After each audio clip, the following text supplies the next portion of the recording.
Hi, I'm Dr. Dave Hayes. Welcome to my June 21st short rant.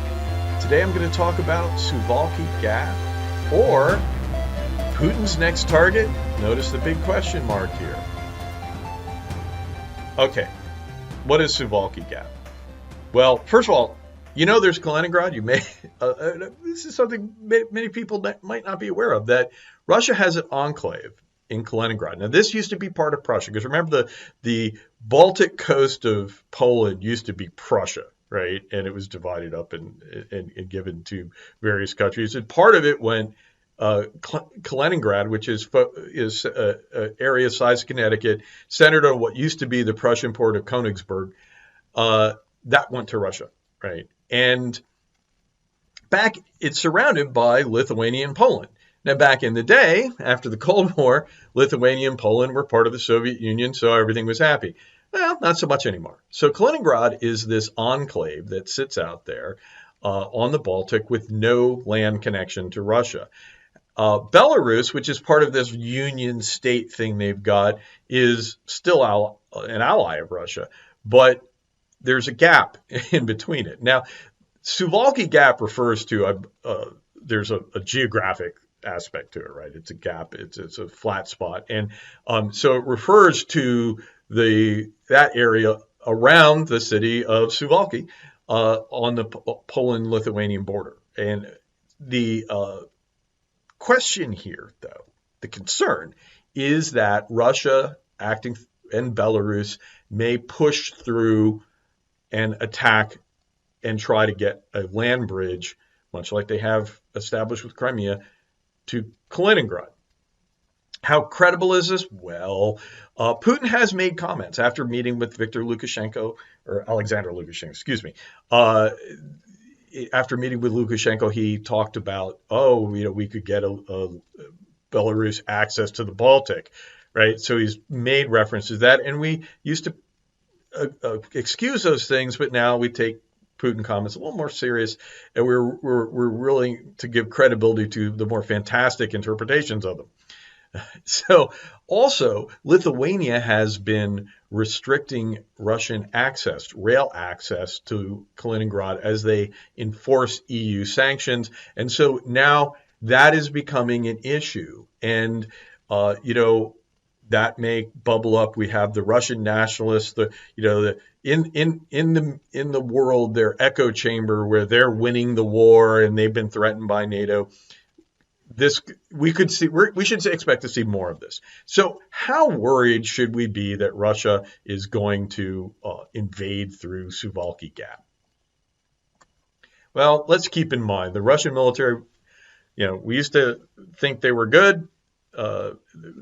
They were sometimes ranked as the number 2 in the world, and they've been revealed to be hollow, inept, ill-prepared, however you want to do it. Just so many expectations have been shattered here. And however good they were, they're not that good anymore. Their best units have been attrited. A lot of their precision weapons are gone. They're having to draw out old weaponry from stocks and reorganize units, and so they've really degraded their military power. And the bleeding continues. The Ukrainians are continuing to make them pay for every inch of Ukrainian soil they take, and the Russians are obliging them by pouring resources in. And so we're really seeing Russia is expending its resources in honestly kind of a foolhardy way. They're trying to take the Luhansk Oblast, right? They're trying to take Severodonetsk, and they're destroying it in the process for no end. And so from their point of view, they're just bleeding themselves white. Ukraine is going to be a threat. The other thing is, even if the fighting stops in Ukraine and they get a negotiated settlement, Russia has taken over territory. They're going to have to hold it, and they're probably going to face some insurgency. And we know how draining insurgencies can be. So, Ukraine is going to be a threat. They are going to have, not only are they worse off than we thought they were, or however they were at the beginning of the war, they now have bigger security problems in the long run. So we are not going to see any kind of real regeneration of forces or availability of forces from Russia for, I would say, years now. It's going to take them a long time to dig themselves out of this hole. On the other hand, there's Putin's impaired strategic acumen. However smart we thought Putin was at the beginning, and I'll be honest, I did not think this war was going to go like it did. I did not think that Putin was going to necessarily invade. I thought he would be deft. He would, play the game, change his strategy, and no, he hasn't. So. And part of this might be the misjudgment of the West. Fiona Shaw, who was a U.S.-Russian expert, talked about, he said, look, we understand Putin. It's Putin who doesn't understand us. He misjudges the West. He doesn't get it. And so that misjudgment could lead to, one, not understanding what Lithuania is doing with it. Could also be that, there could be thoughts that, if we threaten NATO more, that will be good, right? We just haven't been, we haven't threatened them enough. Or if we keep the pressure on them, their democracies, they're weak, they'll wimp out, right? So who knows what his judgments are? They're probably wrong. Not to mention all the questions of even before we start asking, is he ill? Is he getting information? Even before we do all that, there is a big misjudgment issue. Then there's the desperation issue. Things are just not going well, right? Things are not going well. There's pressure from the nationalists to do stuff, and so there's desperation can be a thing. At the very least, it should make Putin more risk acceptant, and so there's always the fear that they'll try a more risky strategy of escalation. Meanwhile, in NATO, the U.S. has bolstered its forces. Sure, we don't have 300,000 troops like we used to have in NATO. And there's a video online of one U.S. general talking about that. Oh, we had 300,000, now we have 30. We have to use the 30,000 we have now to have the same impact as the 300,000 we had then. Like, yeah, and by all means, Western militaries are good because they don't take it for granted that they're going to. In fact, they worst case everything. Right? That's the key thing. And so he's doing what he should be doing. But hey, 30,000 U.S. troops. Well, guess what? Poland's on our side now. We have Poland. We have a lot of the people that used to be part of the Warsaw Pact are now part of NATO. And, a lot of people who used to be part of the Soviet Union, well, they just don't exist. Not to mention the Russian forces are way smaller than they used to be, right, than the Soviet forces. So, and even the Russian component of that, way smaller. So keep that in mind. But we have increased our forces recently. Meanwhile, Germany has doubled its spending. Now, it's going to take a long time for Germany's increased spending to show through. But Russia is also degraded. So the question is, who do you think is going to increase their forces quicker through regeneration and building of forces, Germany or Russia? So we're seeing a lot. NATO is getting a lot more powerful. Then any threat to Suwalki Gap involves Belarus. Now, Belarus, probably a weak ally. They do have a military that has not been attrited yet and is still largely intact. And so there is a question, although they are starting to give logistic support to the Russians, and as the Russians get more desperate, we don't know, right? So Belarus, I'd say they're a weak ally, but more importantly, any operation would have to be launched from Belarus territory. And Belarus is not Russia. Guarantee you, in any conflict, the generals, especially the U.S. generals, will be pushing to attack over borders. Since Vietnam, there's this real issue in the American military. We do not let borders stop us from attacking military targets. We do not let the political constraints there. Now, the political constraints may nevertheless exist, and so there may be a lot of debate between the statesmen and the generals, but it's the support, the bases supporting any operation will be on Belarus territory, not Russian. And so that will make it more likely that we will be more aggressive because, the Russians will say, oh, we have a union state and they're under our nuclear umbrella, but it's not Russia.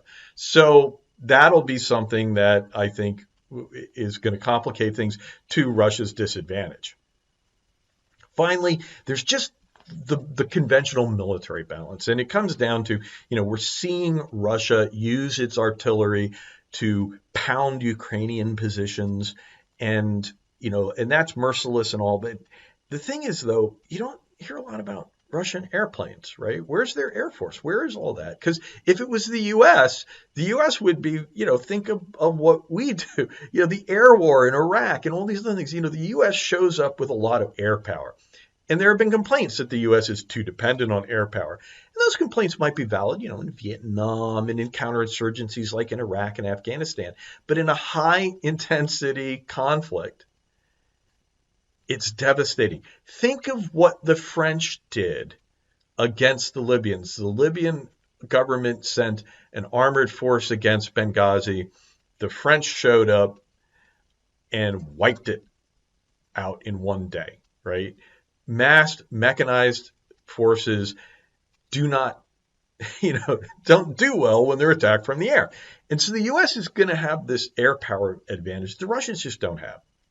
In fact, the Russian Air Force is probably even worse than everything else. The UK Ministry of Defense just recently, assessed that they've been underperforming. They're haven't been able to get air superiority against the Ukrainian Air Force, and they have no hope of getting it. They will be wiped from the sky by NATO. Period. That is not hyperbole. But they're not. They're just not attacking the ground targets. And so the point here is that in the end, there's simply no comparison to the military capabilities that NATO has and Russia has. And so there's really I'm just having trouble seeing an actual conventional threat. And, people say, oh, we've been giving our javelins to, Ukraine has been taking a lot of resources. It's like, yeah, well, we're not going to use javelins against the Russians. The Russians attack. We're going to hit them with air power. We're going to hit them with Maverick missiles. That's what we're going to hit them with. We're going to hit them with Hellfire missiles from Apaches. And, let's not go into too deep into details, but, it's got no comparison. So the bottom line here, Putin is really materially, from a power point of view, really not in, I would say, this is my argument, he's just not in a position to move on Suwalki. Right? He might want to, he might talk about it, but I just don't see it for years to come, right? The thing is, though, the threats actually, if they do threaten, and we do get from the Russian fever dream these threats, and they do, their state media likes to produce a lot of things of, and they practice, they do military exercises with missile strikes from Kaliningrad, and all of that stuff is only going to stiffen NATO's resolve and encourage us to take this question of defending Suwalki seriously, which then makes it even less likely that Russia is going to be able to do it. And so we get, I don't like to use the term virtuous circle here, but from the Russian point of view, it's a vicious cycle of, it becoming even less of a threat. So that's what I see. We are going to hear more about it. We want to keep our eye on it, but I really see this power position as not being appreciated or discussed as openly in the press. Thank you for listening to my short rant. I'm Dr. Dave Hayes, and though I teach at Troy University, this video is my own work. Troy University has neither approved nor reviewed the content, so there. And if you want to follow me on YouTube, Twitter, Facebook, please feel free. And if you're wondering who would employ a guy like this, or maybe you'd love to be a student, it's not an ad, but I would love to have more students. Feel free to check us out at www.troy.edu. And we're going to end up finishing off listening to Tonight at 8 by Shane Ivers.